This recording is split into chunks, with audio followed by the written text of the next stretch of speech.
আজ থেকে আমাদের সকল সম্পর্ক এখানেই শেষ। তোমার কি মাথা ঠিক আছে? 4 বছর ধরে নিজ হাতে গড়া রিলেশনশিপ, আর আজ তুমি শেষ করে দিতে চাইছো? হ্যাঁ, আমি খুব ভেবেচিন্তেই বলছি। আজ থেকে তুমি তোমার রাস্তায়, আমি আমার রাস্তায়। আর হ্যাঁ, আজকের পর থেকে আমাকে কল করার চেষ্টাও করবে না। বাই। নীলা, দাঁড়াও, আমার একটা শেষ প্রশ্নের উত্তর দাও। তারপর তুমি চলে গেলেও আমি বাধা দিব না। হ্যাঁ, খুব তাড়াতাড়ি বল, আমার হাতে একদম সময় নেই। আমার কি দোষ ছিল যে আমাকে ছেড়ে চলে যাচ্ছ? তোমার কোনো দোষ নেই। দোষ তুমি গরিব।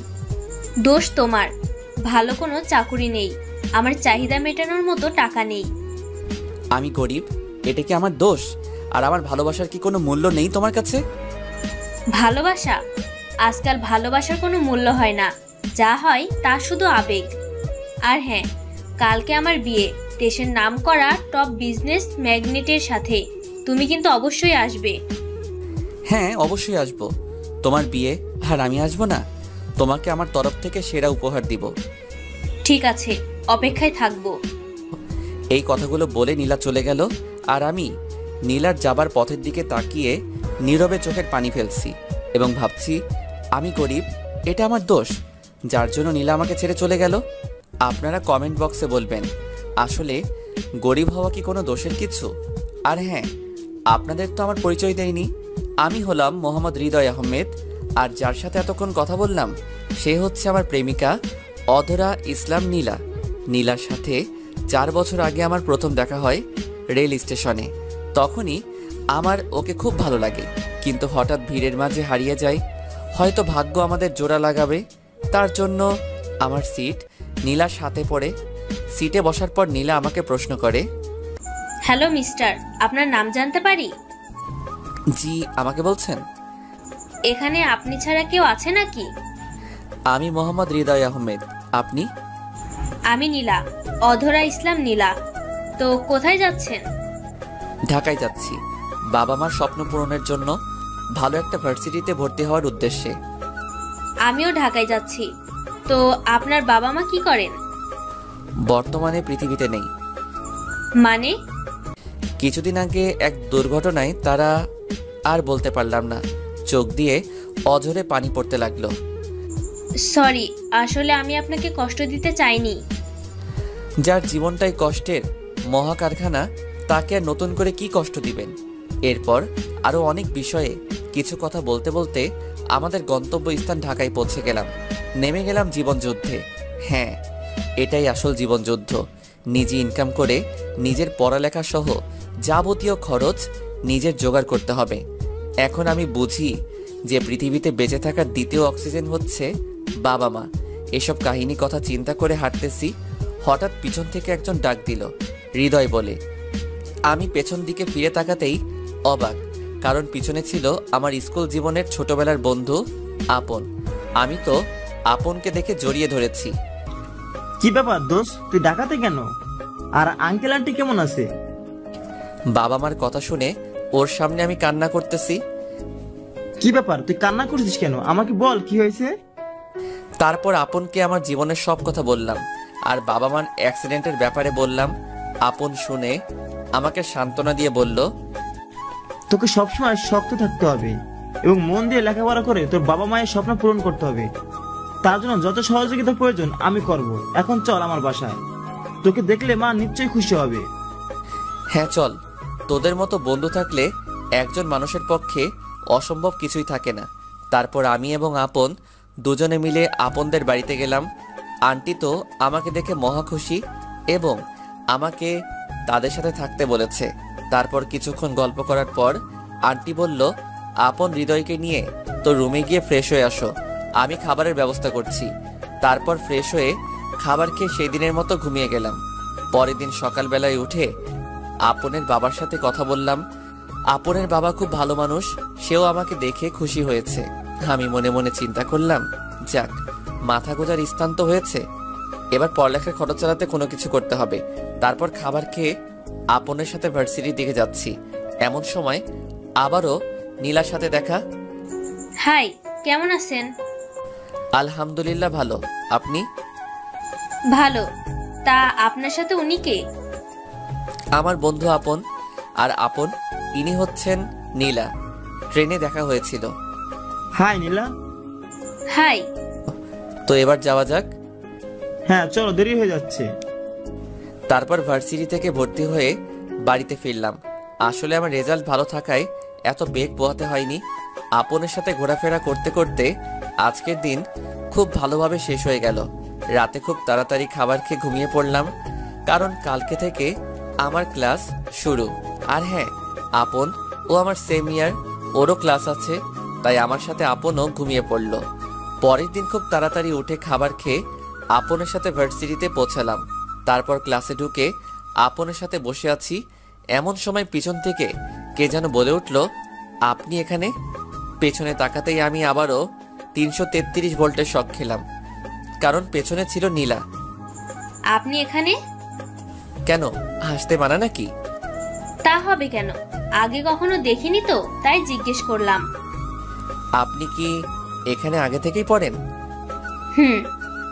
তাহলে আপন আপনাকে চিনল না কেন? কে বলেছে চিনে নাই? এমনি না দেখার ভান করেছে। তো মনোযোগ দিয়ে ক্লাস করেন, আমি যাই। এ কথা বলে নীলা চলে গেল। অন্যদিকে দেখি আপন একটা মেয়ের সাথে কথা বলছে। আমি তাদের কাছে গিয়ে শুনি, প্লিজ বাবু, রাগ করো না।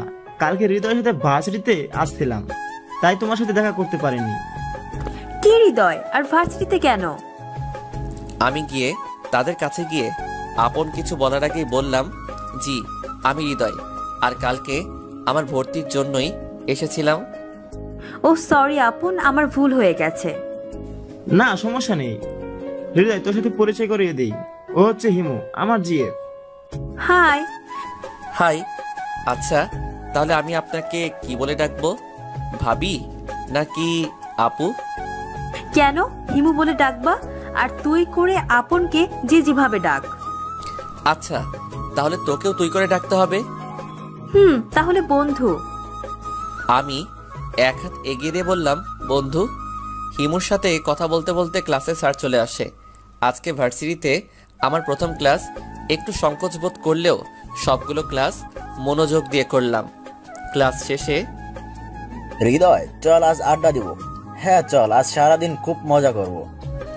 আপনারা হয়তো ভাবছেন রাকিব, সোহান এরা আবার কে? আজ ক্লাসে এদের সাথে পরিচয় হয়। তারপর আমি, আপন, হিমু, রাকিব, টুম্পা, সোহান আমরা সবাই অনেকক্ষণ আড্ডা দিলাম। সন্ধ্যায় আমি এবং আপন ওদের সবাইকে বিদায় জানিয়ে বাড়িতে এসে খাওয়া দাওয়া শেষ করে ঘুমের রাজ্যে পাড়ি জমালাম। এভাবে দিনগুলো বেশ ভালোভাবে চলছিল। নীলার সাথে খুব ভালো সম্পর্ক হয়। আর হ্যাঁ, আমি এখন আর আপনদের বাসায় থাকি না।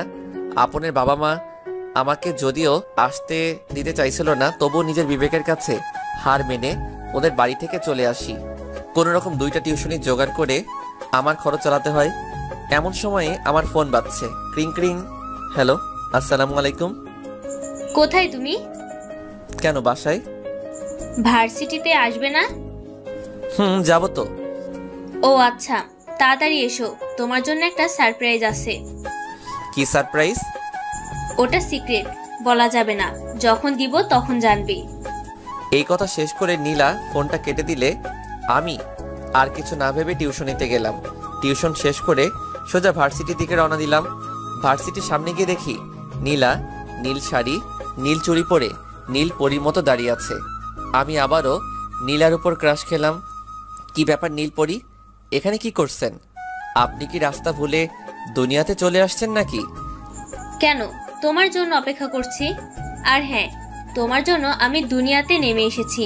এখন ফাজলামি বাদ দিয়ে এটা পরে আসো। আমি এখন এটা কোথায় চেঞ্জ করব? আমি কিছু শুনতে চাই না। অনলি 5 মিনিট সময় দিলাম। যা বাবা, মাত্র 5 মিনিট। আমি আর কিছু না বলে সেখান থেকে চলে আসলাম। এসে এদিক ওদিকে তাকিয়ে দেখি একটা ক্লাসরুম পুরাই ফাঁকা। আমি আর দেরি না করে ড্রেসটা চেঞ্জ করলাম। আর আপনাদের তো বলাই হয়নি, ওই ব্যাগে নীল পাঞ্জাবি ছিল। ওই নীল পরি, চলো, কাজ শেষ। আমার দিকে এমনভাবে তাকিয়েছে, বিশ্বাস করেন পাঠক ভাইয়েরা, মনে হয় আমি এলিয়েন। ওই কি হলো, আমি কি এলিয়েন না ভিন গ্রহের প্রাণী? যেমনভাবে তাকিয়ে আছো কিছু না বলে। চলো, দেরি হয়ে যাচ্ছে। এই মামা, যাবেন? কোথায় যাবেন? কানন পার্ক। চলেন। ওই উঠো। আমি আর কিছু না বলে সরাসরি রিকশায় বসে পড়লাম। তোমাকে নীল পাঞ্জাবিতে বেশ লাগছে। তাই নাকি? তোমাকেও নীল শাড়িতে বেশ মানিয়েছে। তোমার জন্য। কি আমার জন্য মানে? বুঝলাম না। তোমার মানে বুঝতে হবে না, যখন সারপ্রাইজ পাবে তখন ঠিকই বুঝবে।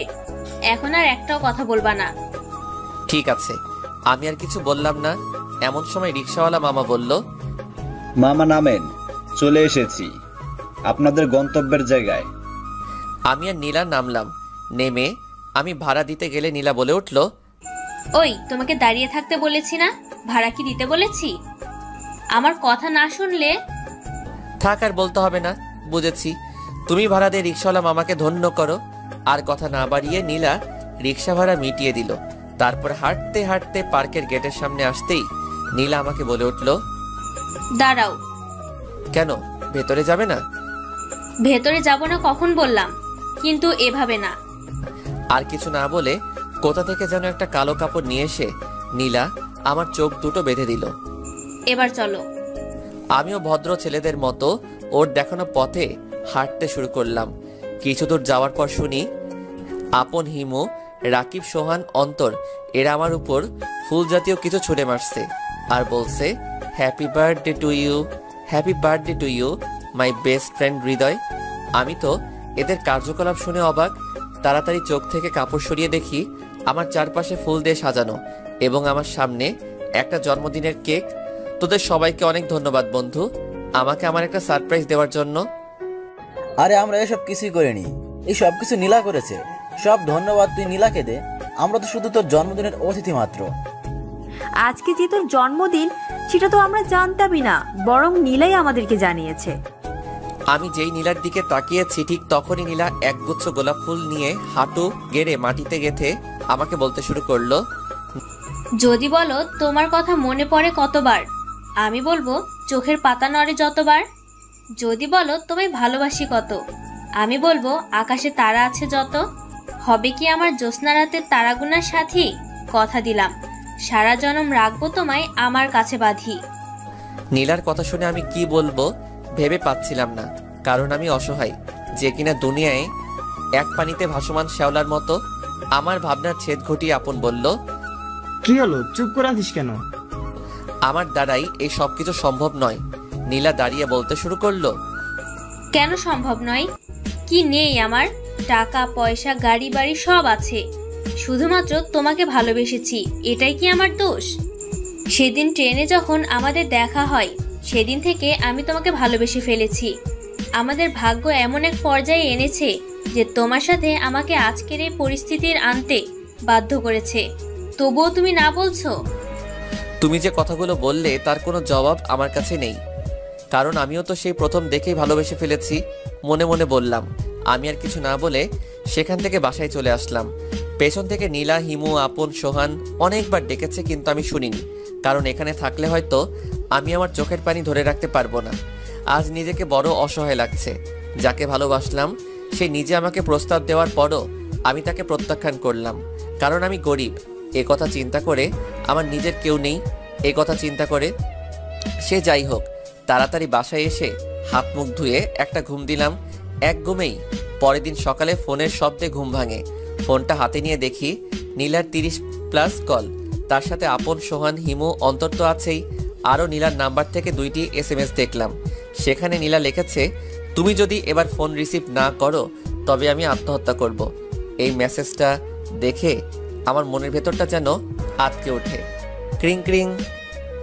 কিরে, একটা মেয়ে তোকে প্রপোজ করেছে বলে তুই নিজেকে মহান মনে করছিস, তাই না? আজ তোর জন্য নীলা মৃত্যুর সাথে পাঞ্জা লড়ছে। এসে দেখে যা তোর জন্য মেয়েটা আজ কিভাবে কষ্ট পাচ্ছে, হাসপাতালে বেডে শুয়ে শুয়ে। ফোনের শব্দ। আপনার কথা শুনে আমার চোখ যেন আর থামছেই না। আমি কিছু না শুনে হাসপাতালের দিকে এমন দৌড় দিছি যেন পাগলা কুত্তা আমাকে তাড়া করেছে।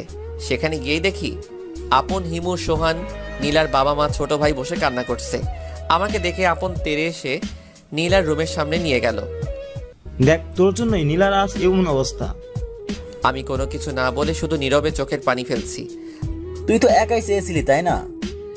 আমি কিছু বলতে যাব ঠিক তখনই ডাক্তার বলতে শুরু করলো, এখানে নীলা নামের পেশেন্টের বাড়ির লোক কে আছেন? নীলার জ্ঞান ফিরেছে, আপনারা চাইলে ওর সাথে কথা বলতে পারেন। ডাক্তারের কথা শুনে আপন, হিমু, সোহান ও নীলার বাবা মা নীলার সাথে কথা বলার জন্য রুমে যায়। কিন্তু আমি বাদে। আমি মনে মনে ভাবছি কোন মুখ নিয়ে ওর সামনে যাব, তাই আড়ালে দাঁড়িয়ে নীলাকে একবার চোখের দেখা দেখে বাসায় চলে আসলাম। বাসায় এসে নামাজ আদায় করে মহান আল্লাহ পাকের দরবারে নীলার জন্য দোয়া করলাম। অন্যদিকে নীলার জ্ঞান ফেরার পর হসপিটালে। মা, কি হয়েছে তোর? তুই কি আমাদের কথা একবারও ভাবলি না? সরি বাবা, আর কোনোদিন এসব করব না, ভুল হয়ে গেছে। ঠিক আছে মা, তুই তোর বন্ধুদের সঙ্গে রেস্ট নে, আমি আর তোর বাবা তোর খাবারের ব্যবস্থা করছি। এই কথা বলে নীলার বাবা মা সেখান থেকে চলে গেল। তোর কি মাথা খারাপ নাকি? হুট করে মানুষ কি এসব চিন্তা মাথায় আনে? কি করব বল, হৃদয়কে যে আমি আমার প্রাণের থেকেও বেশি ভালোবাসি। ও যখন আমাকে না বলে এবং পরে আমার ফোন রিসিভ না করে, তখন আমার মাথা কাজ করা সম্পূর্ণ বন্ধ হয়ে গিয়েছিল। কি করে ফেলেছি তা আমি নিজেই জানি না। তাই বলে এত বড় সিদ্ধান্ত নিবি? দয়া করে আপনারা একটু বাইরে যান, ওনার এখন বিশ্রাম নেওয়ার প্রয়োজন। ঠিক আছে ডাক্তার। নীলা, আমরা এখন আসি, আবার পরে আসবো। ঠিক আছে, যা। আর হ্যাঁ, হৃদয়কে একটু আসতে বলবি, ওকে খুব দেখতে ইচ্ছে করছে। তারপর তুই ওকেই দেখতে চাইছিস যে তোর নিজের জন্য দায়ী? হ্যাঁ, আমার মৃত্যু আসলেও আমার চোখ শুধু ওকেই দেখতে চাইবে। ও মা গো, ট্রুলা। আচ্ছা ঠিক আছে, বল মনে। আর হ্যাঁ, এখন আমরা যাই, পরে দেখা হবে। এই কথা বলে আপন, হিমু, সোহান নীলার কাছ থেকে বিদায় নেয়। বিকেলবেলা। হ্যালো হৃদয়, কোথায় তুই? তাড়াতাড়ি ব্রিজের মাথায় মোড়টাতে চলে আয়, হসপিটালে যাব। না, আমি হসপিটালে যাব না। কেন, তুই কি চাস নীলা আবার বড় ধরনের কিছু করে বসুক? না, সেটা আমি কোনো দিনও চাই না। আমিও নীলাকে অনেক ভালোবাসি, কিন্তু আমার অবস্থানের কথা চিন্তা করে ওর প্রস্তাবে রাজি হইনি। আরে পাগল, যেখানে নীলা এ সম্পর্কে খুশি, সেখানে তুই কেন এসব নিয়ে চিন্তা করছিস? ঠিক আছে, নীলা যদি এ সম্পর্কে খুশি থাকে তবে আমার কোনো আপত্তি নেই। তাড়াতাড়ি মোড়ে আয়, আপনার হিমু ওরাও চলে এসেছে। ঠিক আছে, তোরা 5 মিনিট অপেক্ষা কর, আমি 10 মিনিটে আসছি। 15 মিনিট পর। কিরে, এত দেরি হয় এতটুকু আসতে? আমার দিকে তাকিয়ে, ওমা হিরো, আপনি কি শুটিং স্পট থেকে ভুল করে চলে এসেছেন নাকি? দয়া করে একটা অটোগ্রাফ দিন না প্লিজ। কি করে দিব, আমার কাছে তো কলম নেই। ওই ঢং বাদ দে, তাড়াতাড়ি চল, এমনিতেই অনেক দেরি হয়ে গেছে। চল। হসপিটালে গিয়ে দেখি নীলার মা নীলাকে খাবার জন্য জোর করছে, কিন্তু সে কোনো মতেই খাচ্ছে না। কি রে নীলা, খাবার খাচ্ছিস না কেন? এমনিতেই ভালো লাগছে না। তোমরা ভিতরে এসে ওকে একটু বোঝাও তো, কখন থেকে কিছুই খাচ্ছে না। আমি ডাক্তারের সাথে কথা বলে আসছি। ঠিক আছে আন্টি, আপনি যান, আমরা ওকে খাওয়াচ্ছি। এই কথা বলে নীলার মা চলে গেল।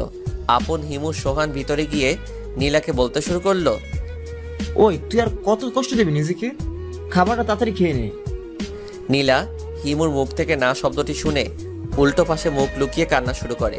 আর আমি গিয়ে নীলার হাত ধরতেই আপনকে মনে করে বলতে শুরু করলো, আপন, আমার হাত ছেড়ে দে। যার জন্য আমি এত কিছু করলাম তারই মন পেলাম না। আমার আর বেঁচে থেকে। এই পাগলি, তুই আমাকে ছেড়ে চলে যাবি? আমার কি হবে ভেবে দেখেছিস একবারও?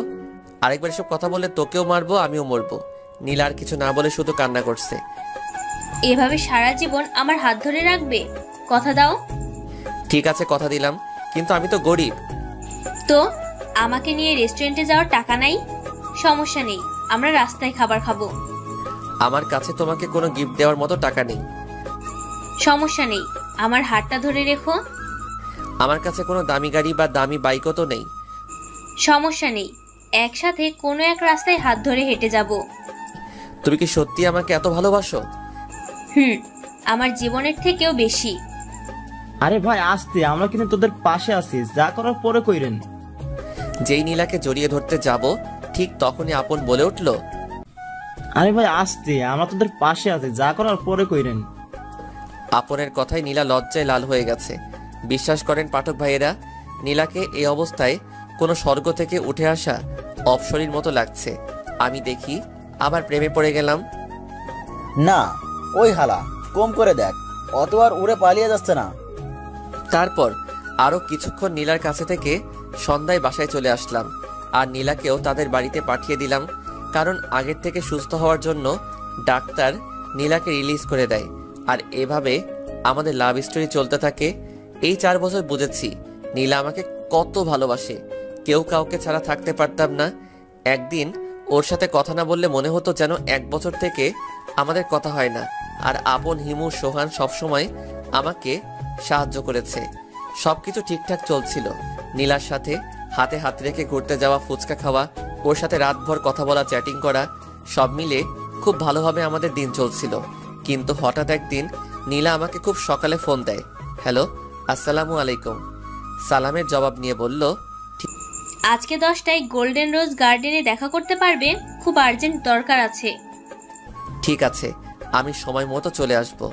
আমি আর কিছু বলতে যাব, ঠিক তখনই ফোনটা কেটে দিল। আমি তাড়াতাড়ি ঘুম থেকে উঠে ফ্রেশ হয়ে নীলার দেওয়ার ঠিকানা মোতাবেক গোল্ডেন রোজ গার্ডেনে গিয়ে দেখি নীলা আমার জন্য আগে থেকেই অপেক্ষা করছে। আমি আমার মোবাইলটা বের করে দেখি 9:30 বাজে। আমি তো অবাক, কারণ হচ্ছে গত 4 বছরে এই প্রথম আগে থেকেই আমার জন্য অপেক্ষা করছে। কি ব্যাপার, আজ সূর্য কোন দিকে উঠেছে? মজা করা বাদ দাও, আমি তোমাকে কিছু গুরুত্বপূর্ণ কথা বলার জন্য ডেকেছি। কথাগুলো বলে আমি চলে যাব। হ্যাঁ বলো, কি বলবে? আজ থেকে আমাদের সকল সম্পর্ক এখানেই শেষ। এবার বাস্তবে আসা যাক। দোকান থেকে 1 পাতা ঘুমের বড়ি ও 2 প্যাকেট সিগারেট নিয়ে বাসার উদ্দেশ্যে রওনা হলাম। বাসায় গিয়ে একটা সিগারেট মুখে নিতেই কাশি শুরু হলো। কিন্তু কি করব, নীলাকে তো আমাকে ভুলে থাকতে হবে। আস্তে আস্তে ধোঁয়া উড়াচ্ছি, আর মনে হচ্ছে যেন কষ্টগুলো সিগারেটের ধোঁয়ার সাথে বিলীন হয়ে যাচ্ছে। জীবনে কোনোদিন সিগারেট হাত দিয়ে ছুঁয়ে দেখিনি, কিন্তু কেন জানি না আজ মনে হচ্ছে তুমি আমার বেঁচে থাকার একমাত্র সম্বল। একে একে সব শেষ করে 2টা ঘুমের বড়ি খেয়ে ঘুমিয়ে গেলাম। পরের দিন ঘুম থেকে ওঠার চেষ্টা করছি, কিন্তু উঠতে পারছি না। কে যেন আমার হাত পা বেঁধে রেখেছে, এরকম মনে হচ্ছে। খুব কষ্ট করে উঠে মোবাইলটা হাতে নিয়ে দেখি দুপুর 12টা বাজে। মোবাইলের কল লিস্ট গিয়ে নীলার নাম্বারে কিছু আমি ট্রাই করলাম, কিন্তু বারবার ফোন কেটে দিচ্ছে এবং কিছুক্ষণ পর ফোনটা বন্ধ করে রাখলো। আমি আর ফোন না দিয়ে নিজের মনটাকে বুঝিয়ে বললাম যে ও যদি অন্য কারোর সঙ্গে সুখে থাকে তবে আমি কেন পারবো না? আমি তোকে নিজের মন থেকে সত্যিকার অর্থেই ভালোবাসি। ও সুখে থাকলে আমার সুখে থাকা হবে। হয়তো মহান আল্লাহ তাআলা আমার ভাগ্যে রাখিনি, কিন্তু নীলা সারা জীবন আমার মনের কাঠগড়ায় আসামি হয়ে থাকবে। নিজের মনকে বুঝ দিচ্ছি, আর চোখ দিয়ে অজর ঝর্ণা বয়ে চলেছে। এর থামার কোনো নাম গন্ধই নেই। তখন মনে পড়ল রাতের কথা, যে রাতে সিগারেটের ধোঁয়ার সাথে আমার কষ্ট কিছুটা হলেও কমেছিল। তাই সিগারেট আনার জন্য যেই বাইরে বের হতে যাব, ঠিক তখনই দরজা খুলেই দেখি আমার চাচা বাইরে দাঁড়িয়ে আছে। কি ব্যাপার, আপনি এখন কি করছেন? আমি বেঁচে আছি কিনা মরে গেছি তা দেখতে এসেছেন, নাকি মরিনির জন্য মারতে এসেছেন? বাবারে, আমাকে ক্ষমা করে দে, আমি আমার ভুল বুঝতে পেরেছি। তাই তোর বাবার যত সম্পত্তি ছিল সব আমি তোর নামে করে দিয়েছি। তুই আমাকে ক্ষমা করে দে বাবা। এই কথা বলবে যে চাচা আমার পা ধরতে যাবে? ছি ছি, কি করছেন চাচা? আপনি আপনার ভুল বুঝতে পেরেছেন, সেটাই বড় কথা। হ্যাঁ রে বাবা, আমি তোর সঙ্গে খুব বড় অন্যায় করেছি, যার জন্য হয়তো মহান আল্লাহ তাআলা আমাকে এত বড় শাস্তি দিয়েছেন। কি হয়েছে আপনার চাচা? তোর বাবার সকল সম্পত্তি আমি চালাকি করে নিয়ে সেদিন তোকে বাড়ি থেকে বের করে দিয়েছি। কিছুদিন পরে জানতে পারি যে আমার ব্লাড ক্যান্সার হয়েছে। আমি আর এই পৃথিবীতে কিছুদিনের জন্য অতিথি মাত্র। না চাচা, আমি আপনার কোনো কিচ্ছু হতে দিব না। আমি আপনাকে দরকার পড়লে সারা পৃথিবীর ভালো ভালো ডাক্তার নিয়ে সে অপারেশন করাবো, তবু আমি আপনাকে মরতে দেব না। আমার হাতে আর সেই সময় নেই। চল, তোকে তোর সম্পত্তি সকল দায় দায়িত্ব দিয়ে আমি শান্তিতে মরতে চাই। আপনি এসব কথা বলবেন না প্লিজ। ঠিক আছে, বলবো না, চল। তারপর আর কোনো কিছু না বলে বাইরে বের হয়ে দেখি আমার সবচেয়ে প্রিয় গাড়ি।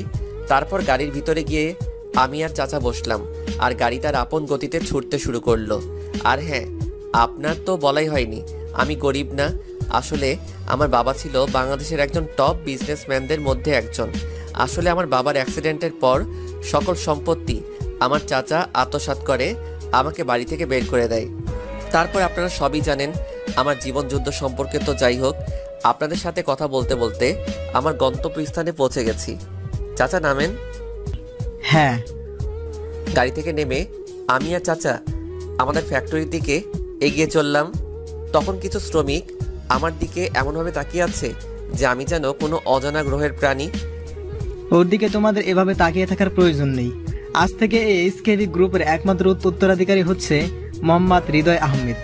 আর আমি ঘোষণা করলাম আজ থেকে হৃদয় হচ্ছে তোমাদের নতুন এমডি। চাচার কথা শুনে সকল শ্রমিকরা আমাকে হাততালি দিয়ে স্বাগতম জানালো যে আমি চাচার পা ধরে সালাম করতে যাব। ঠিক তখনই চাচা মাথা ঘুরে পড়ে যায়। চাচা কি হলো, আপনি কথা বলছেন না কেন? তারপর দুইজন মিলে ধরাধরি করে চাচাকে হসপিটালে নিয়ে আসলাম। চাচাকে দেখে ডাক্তার যা বলল তা শুনে আমার মাথায় আকাশ ভেঙে পড়ল। দেখুন মিস্টার হৃদয়, আপনার চাচার অনেক দিন থেকে ব্লাড ক্যান্সার। আপনাদের হাতে আর কোনো সময় নেই, আপনি আমাকে ক্ষমা করে দিবেন। আর হ্যাঁ, ওনার জ্ঞান ফিরেছে, আপনার সাথে তিনি কথা বলতে চান। আমি আর দেরি না করে দৌড়ে চাচার কেবিনের দিকে চলে গেলাম। আমাকে দেখে চাচা বলতে শুরু করলো, বাবারে আমি জানি আমি আর বেশি সময় নেই, তোর হাতে আমি সব দায়িত্ব তুলে দিয়ে গেলাম। তারপরে দেখি, বাবারে আমি জানি আমার আর সময় বেশি নেই।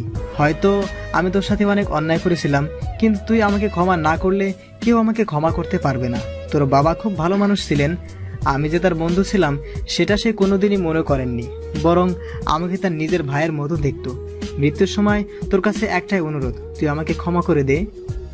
চাচার কথা শুনে কেন জানি না আমার খুব কষ্ট হচ্ছে। সে হয়তো আমার সাথে অন্যায় করেছিল, কিন্তু সে তো তার ভুল বুঝতে পেরেছে। আমার উত্তর দেওয়া দেরি দেখে চাচা আবার বলতে লাগলো, কিরে কি হলো, কিছু বলছিস না কেন? চাচা এ আপনি কি বলছেন? সন্তানের কাছে কি পিতা কোনো দোষ করতে পারে? যদিও আপনি আমার বাবার বন্ধু ছিলেন, কিন্তু আমি সব সময় আপনাকে আমার নিজের চাচা মনে করতাম। আমার কথা শেষ হতে না হতেই পেছন থেকে কে যেন আব্বু বলে চিৎকার করে উঠল। পেছনে তাকিয়ে তো আমি অবাক। পেছনে তাকিয়ে দেখি একটা মিষ্টি পরীর মতো মেয়ে দাঁড়িয়ে আছে। আসলে ওর নাম হচ্ছে জান্নাত, চাচার একমাত্র আদরের মেয়ে। ছোটবেলায় ওর মা মারা যাওয়ার পর সে বিদেশে যাওয়ার কারণে অনেক দিন দেখা হয়নি। জান্নাত চাচাকে দেখে বলতে শুরু করলো, আপু তোমার কি হয়েছে? তুমি এভাবে শুয়ে আছো কেন? মারে, কারো বাবা মা চিরকাল বেঁচে থাকে না। তোর মা মারা যাওয়ার পর তোকে আমি অনেক কষ্ট করে কোলে পিঠে মানুষ করেছি। বাবা হৃদয়, তোর কাছে আমার একটাই অনুরোধ, আমি মারা যাওয়ার পর আমার মেয়েকে দেখে রাখবি, কথা দে। ওর চোখে কোনোদিনও পানি আসতে দিবি না। কথা দিলাম চাচা। অন্যদিকে জান্নাত কোনো কিছু না বলে শুধু কান্না করছে।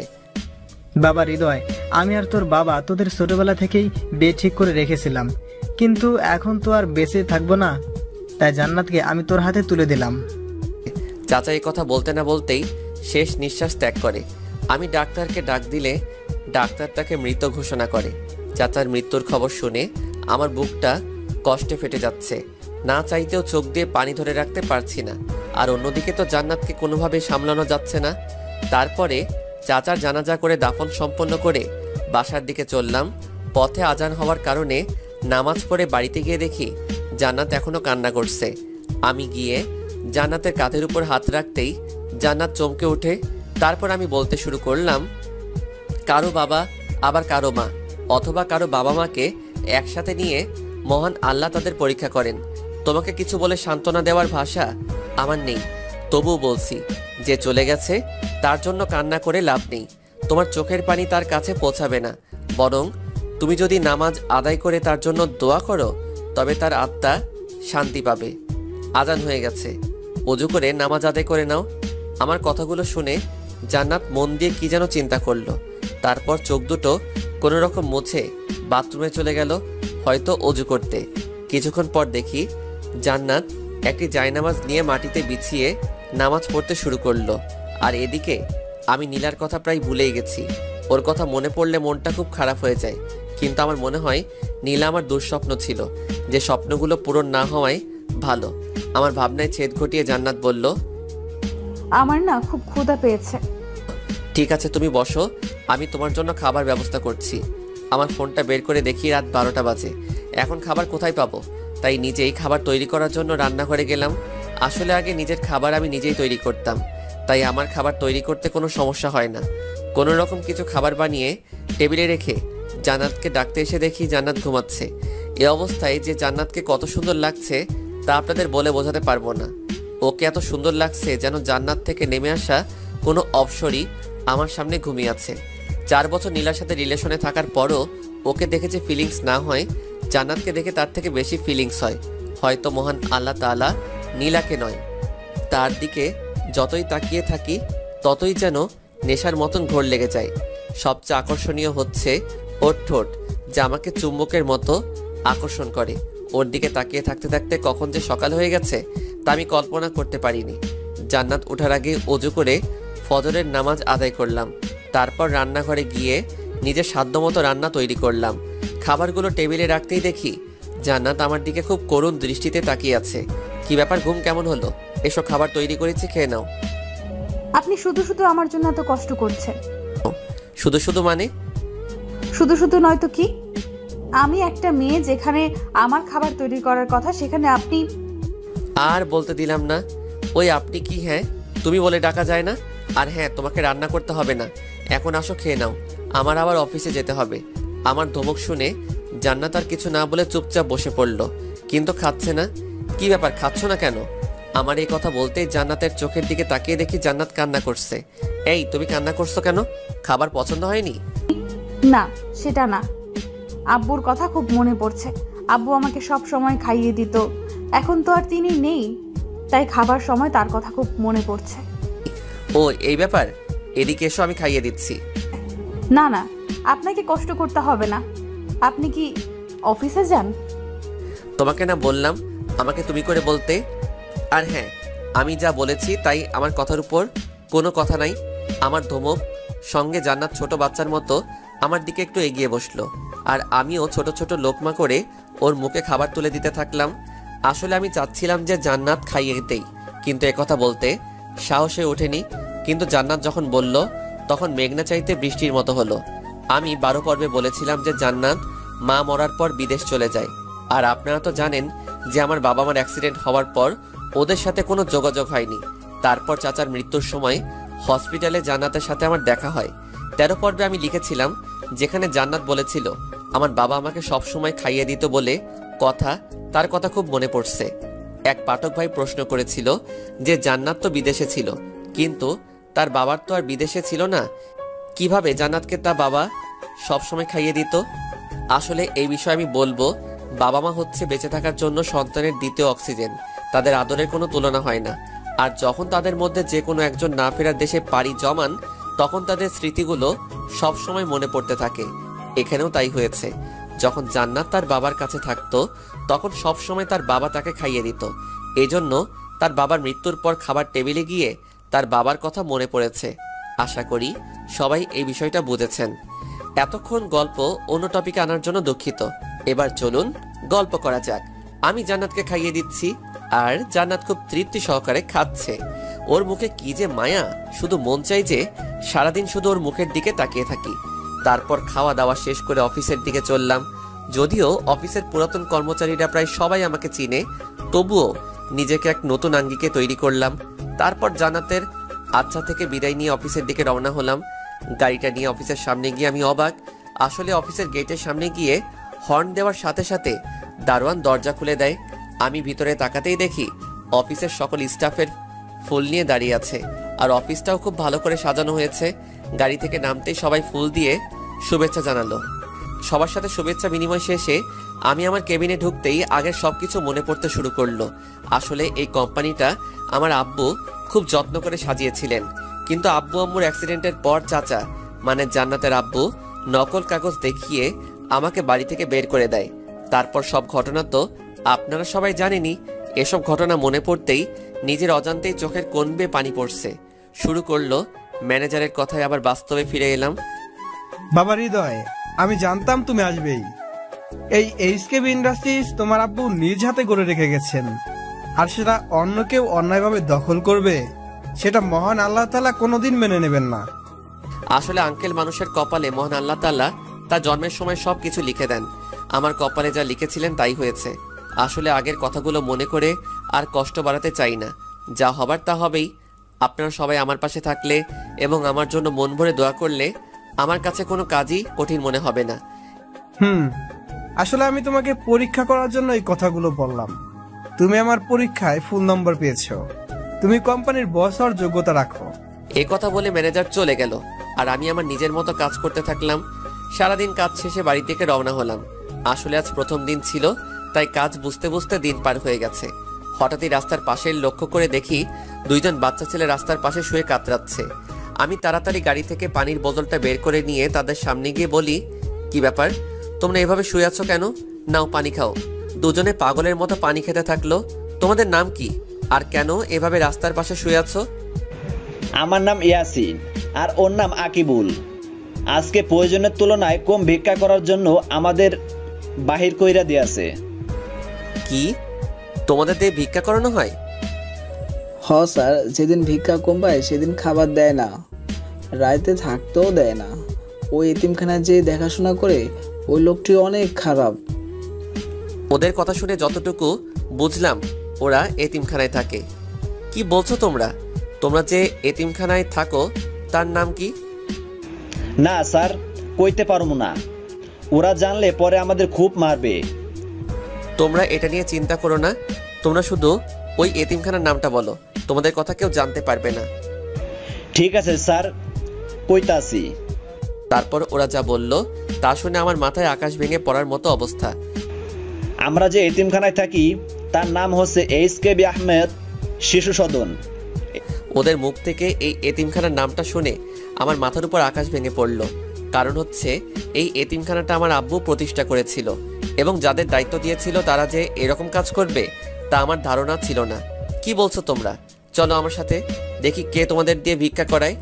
আজ তাকে উচিত শিক্ষা দিব। না স্যার, আমরা যেতে পারবো না।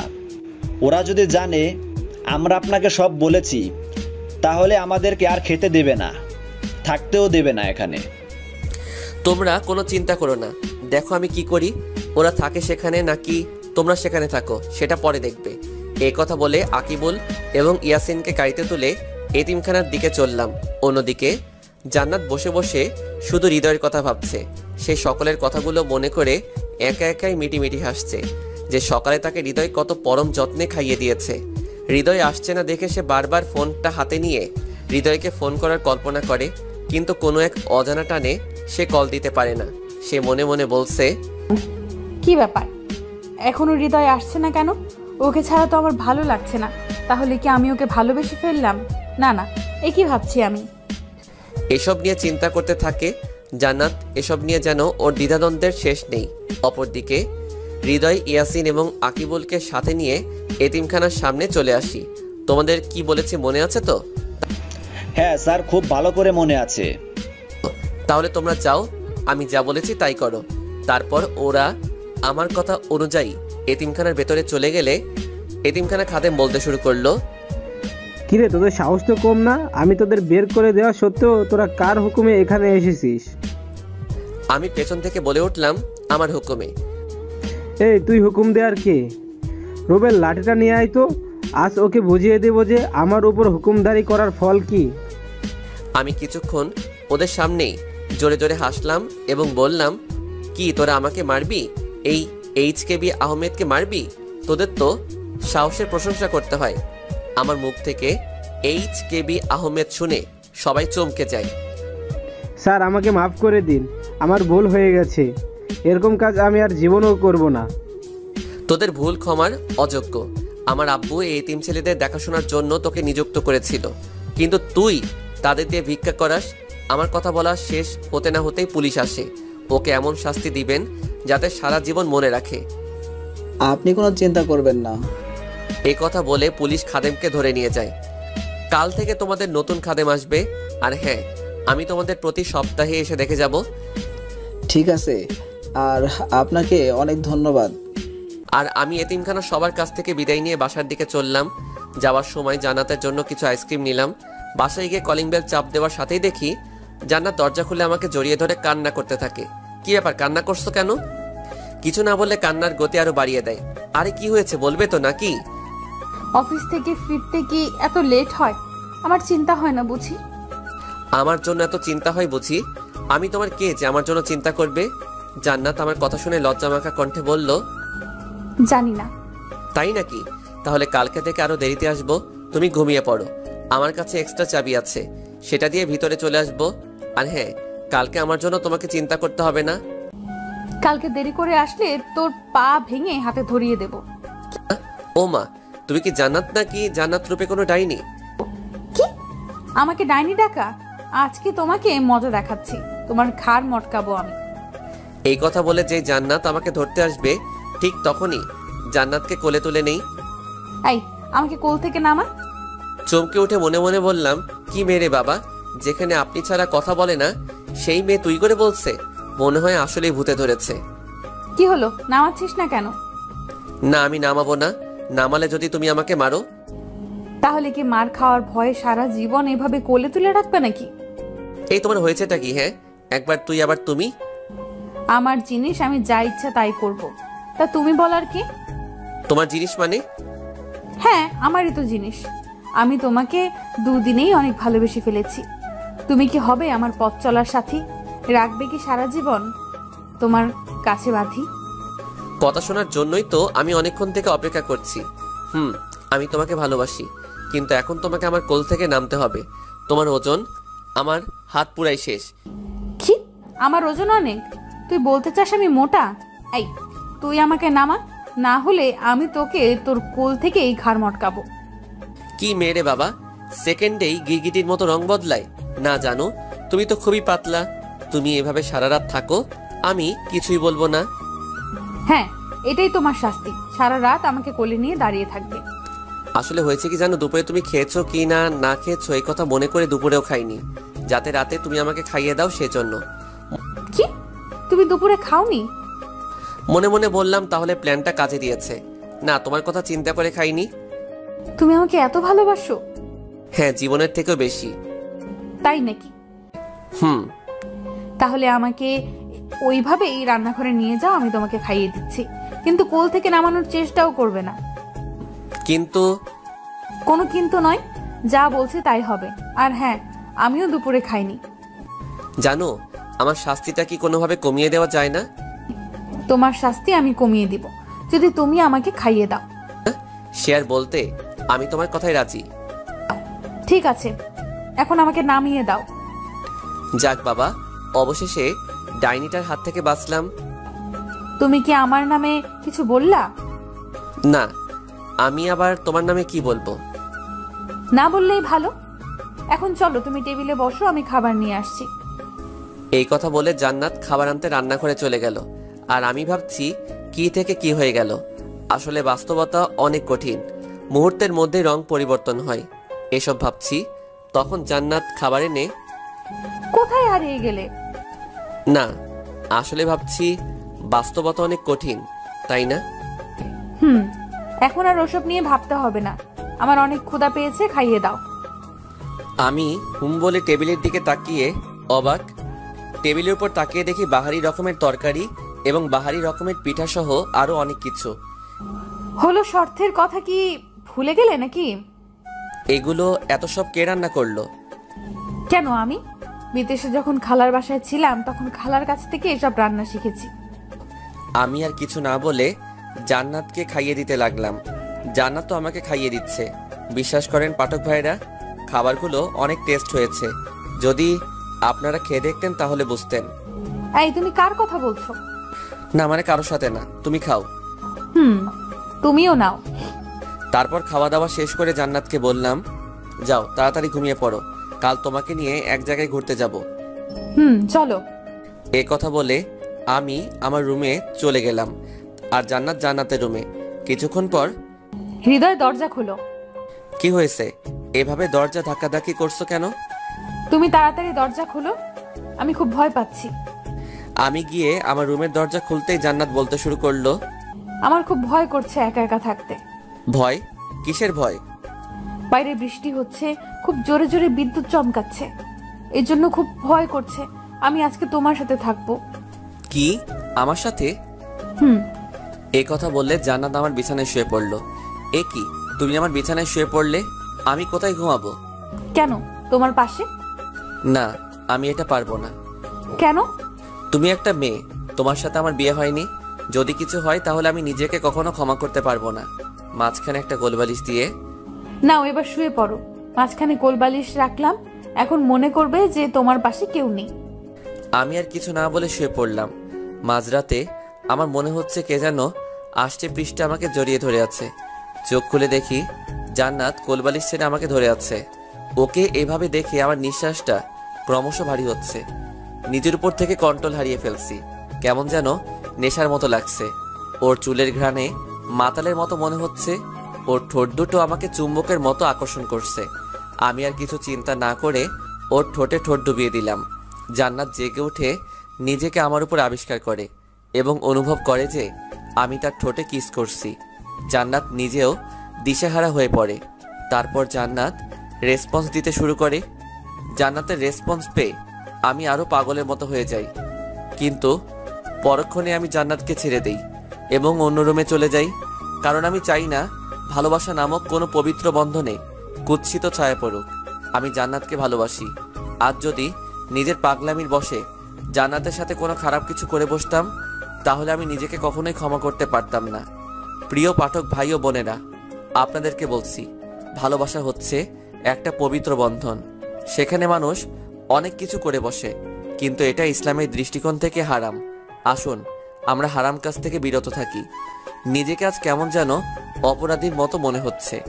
বারবার শুধু একই কথা মনে পড়ছে যে আমি এখনই কি করতে যাচ্ছিলাম। অন্যদিকে জান্নাতও এরকম দ্বিধাদ্বন্দ্বের মধ্যে আছে, কারণ এক্ষুনি কি হতে চলেছিল তার অজানা। সে ও হৃদয়কে অনেক ভালোবাসে, কিন্তু সে এতক্ষণে এটা বুঝে গেছে যে হৃদয় কেন উঠে অন্য রুমে চলে গেছে। এটার জন্য সে হৃদয়কে না, বরং তাকে দোষারোপ করছে। হৃদয় এবং জান্নাত দুজনেই নিজেদেরকে দোষারোপ করছে। তারা এ ব্যাপারে দুজনেই অনুতপ্ত। এসব ভাবতে ভাবতেই সকাল হয়ে যায়। হৃদয় চিন্তা করে সে আজকে জান্নাতকে বিয়ে করবে, তাই সে তার পিএ অন্তর সাহেবকে ফোন দেয়। হ্যালো স্যার, আসসালামু আলাইকুম। ওয়ালাইকুম আসসালাম। অন্তর সাহেব, আপনার কাছে একটা বিশেষ সাহায্যের জন্য ফোন দিলাম। স্যার, এভাবে বলবেন না, আপনি নির্দ্বিধায় বলুন, আমি আপনার জন্য কি করতে পারি। তারপর আমি অন্তরকে আমার এবং জান্নাতের বিয়ের কথা বললাম এবং তাকে সকল কাজ বুঝিয়ে দিলাম। জি স্যার, আপনার কোনো চিন্তা করতে হবে না, আমি সময় মতো সব কাজ করে রেখে দেব।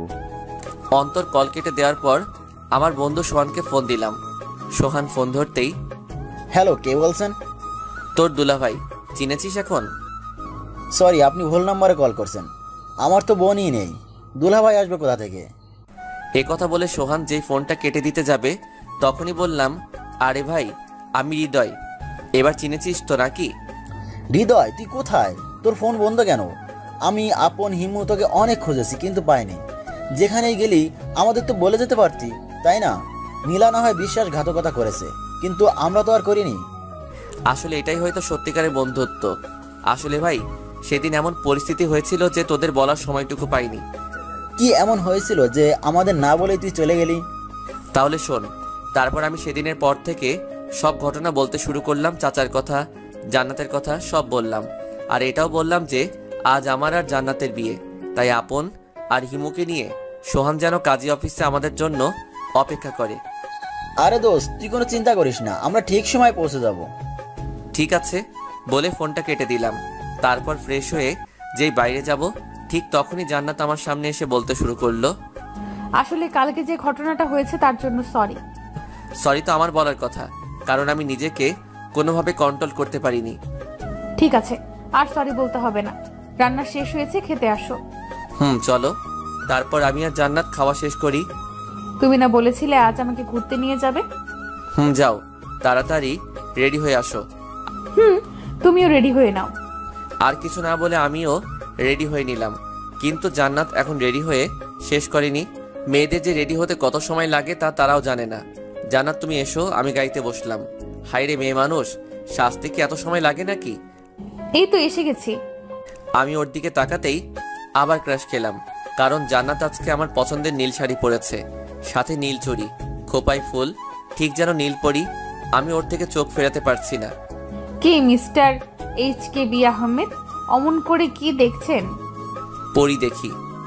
ও তাই নাকি? এখন চলুন, দেরি হয়ে যাচ্ছে। হ্যাঁ ওঠো। আমি আর জান্নাত দুজনে মিলে প্রথমে কাজী অফিসে চললাম। কাজী অফিসের সামনে গাড়ি দাঁড় করাতেই জান্নাত প্রশ্ন করলো, এটা তো কাজী অফিস, এখানে কেন নিয়ে আসলে? এখানে মানুষ কিসের জন্য আসে? ঠিক তখনই পেছন থেকে কে যেন জড়িয়ে ধরলো। পেছনে তাকিয়ে দেখি সে আর কেউ নয়, সে হচ্ছে হিমু। আমি হিমুকে কিছু বলতে যাব, তার আগে জান্নাত বলতে শুরু করলো, আই নে, তুমি বলা নেই কওয়া নেই ওকে জড়িয়ে ধরেছো। নিজের হবু বরকে জড়িয়ে ধরতে কি কিছু বলতে হয় নাকি? হবু বর মানে? হৃদয় ইনি আর কি বলছে? হৃদয় কি বলবে? আজকে আমাদের বিয়ে, তাই তো এখানে এসেছি। আর হৃদয় এই ঝগড়াটে মেয়েটা কি? ও হচ্ছে জান্নাত, চাচার মেয়ে। আমার মুখ থেকে এই কথা শুনে জান্নাত আর নিজেকে কোনোভাবেই কন্ট্রোল করতে পারল না, সবার সামনে কান্না শুরু করে দিল। এদিকে আমি হিমুর কার্যকলাপ দেখে মনে মনে হাসছি। হৃদয়, ইনি কান্না করছে কেন? মনে হয় খুশিতে কান্না করে দিছে, তাই না জান্নাত? ওই, তুই আমার সাথে আর কথা বলবি না। এই কথা বলে যেই জান্নাত চলে আসতে যাবে, ঠিক তখনই আমি ওর হাত ধরে ফেললাম।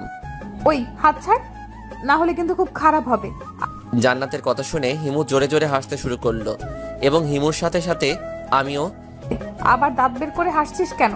হাত ছাড়বি নাকি চিৎকার করব? দোস্ত, ভাবি দেখি খুব রাগ করেছে, আজ তো তোকে শেষ করেই ফেলবে। হিমুর মুখ থেকে ভাবি নাম শুনে জান্নাত আশ্চর্য হয়ে তার চোখের পানি মুছে, হারামি সব দোষ তোর। মাথায় হালকা করে একটা চড় মেরে বললাম, আমি কি করব? ভাবলাম তোর হবু বউকে একটু জ্বালানো যাক। তখনই পেছন থেকে আপন বলতে শুরু করলো, তুমি আবার ভাবিকে কে কি বললো? ভাবি কান্না করছে কেন? আপনারা এসব কি বলছেন কিছুই তো বুঝতে পারছি না। তোমার কিছু বুঝতে হবে না, ভেতরে আসো, সব নিজেই বুঝতে পারবে। আর হ্যাঁ, এ হচ্ছে আমার বন্ধু আপন, আর এতক্ষণ যে তোমার সাথে অভিনয় করলো সে হচ্ছে আপনার জিএফ হিমু। এক মিনিট দাঁড়া। আবার কি হলো? আমি আপনের জিএফ না, আমি আপনের বউ। মানে হচ্ছে হিমু আমার বিয়ে করা বউ। বাবা মায়ের সম্মতিতে আমাদের বিয়ে হয়েছে। মানে কি রে, এখনো যাচ্ছিস না কেন? চলো।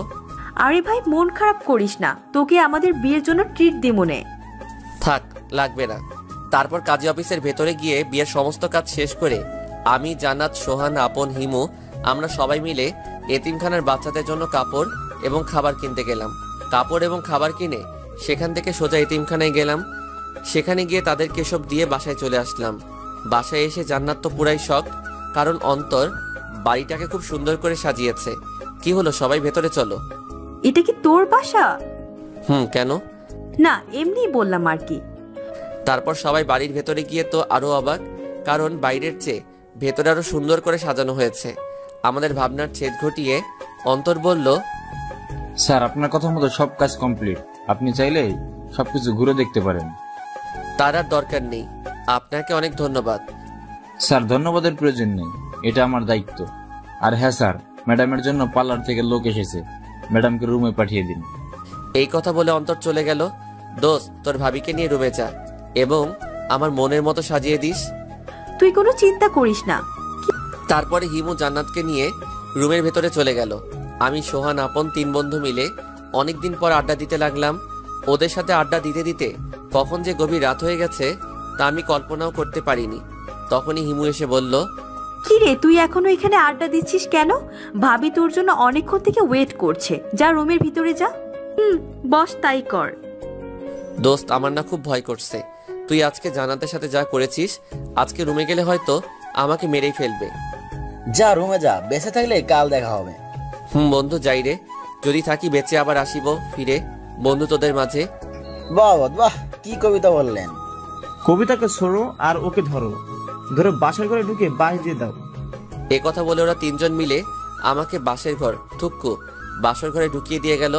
আমি ভেতরে গিয়ে দেখি জান্নাত খাটের উপর বড় একটা ঘোমটা টেনে বসে আছে। আমি হালকা করে একটা কাশি দিতেই একটু নড়ে চড়ে উঠল। কিন্তু আমি তো শুনেছিলাম বাসর ঘরে বউ নাকি স্বামীর পা ছুঁয়ে সালাম করে, কিন্তু জান্নাত তো সালাম করবে দূরের কথা, কাছেই আসছে না। আমি আবার কাশি দিলাম। এবার জান্নাত নিজের ঘোমটাটা খানিক তুলে আমার দিকে আসতে লাগলো। ওর এদিকে আসা দেখে আমি তো ভয়ে শেষ, কিন্তু সব ভাবনার অবসান ঘটিয়ে জান্নাত আমাকে পায়ে হাত দিয়ে সালাম করলো এবং বলল, আসো, আমরা 2 রাকাত নফল নামাজের মাধ্যমে আমাদের বিবাহিত জীবনের সূচনা করি। চলো। তারপরে দুজনে ওযু করে এসে মহান আল্লাহ তাআলার দরবারে 2 রাকাত নফল নামাজ আদায় করে নিলাম। কালকে যা করতে পারিনি আস্তা করে দেখাবো। তো না করলো কে? এ কথা বললে জান্নাত নিজেই আমার উপর ঝাঁপিয়ে পড়ল। আর তারপরে কি হলো সব ইতিহাসের পাতায় লেখা আছে। সমাপ্ত।